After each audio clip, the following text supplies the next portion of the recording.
جب بھی ایک انسان ہدایت کی طرف آنے لگتا ہے تو ہدایت ہی اینڈ گول نہیں ہوتا، ہدایت میں بھی بہت ساری منزلیں ہوتی ہیں۔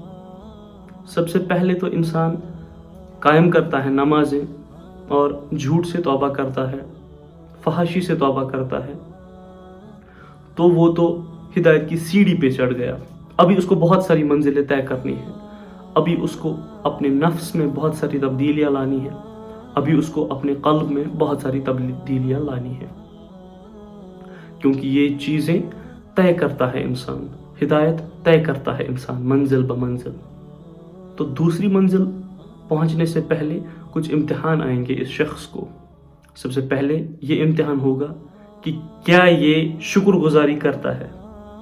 تو ایسا انسان ہر کسی حال میں شکر گزار رہتا ہے اللہ تعالیٰ کا، چاہے کنڈیشن کوئی بھی ہو، اچھی ہو تب بھی، بری ہو تب بھی۔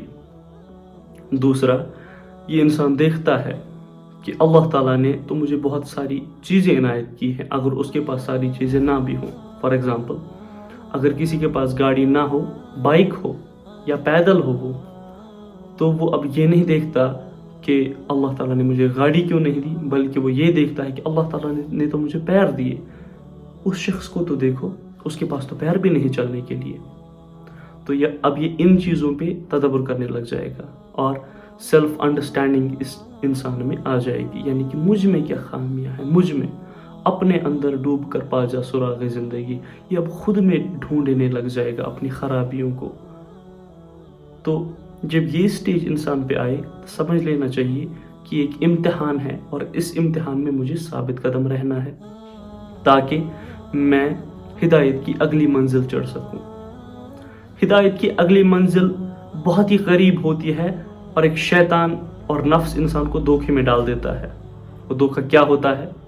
وہ دھوکہ یہ ہوتا ہے کہ یہ اس انسان کو، شیطان اور نفس اس انسان کو سمجھاتے ہیں کہ تم کیا ہدایت کی راہ پر چل رہے ہو؟ کیا تمہیں اپنے پچھلے گناہ یاد نہیں کہ تم نے کتنی نافرمانیاں کی ہیں، تم نے کتنے اللہ کے غضب کو دعوت دی ہے، تم یہاں ہدایت کی راہ پر کیا کر رہے ہو؟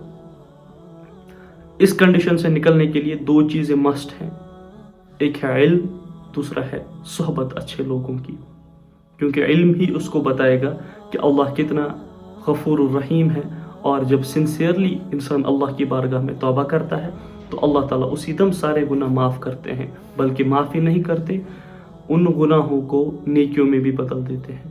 تو اس چیز کا علم چاہیے، روڈ میپ۔ دوسرا صحبت، کہتے ہیں کہ you are the average of 5 people you spend the most time with۔ تو آپ کن لوگوں کے ساتھ اپنا وقت گزارتے ہیں، آپ انہی کے جیسے ہو جائیں گے۔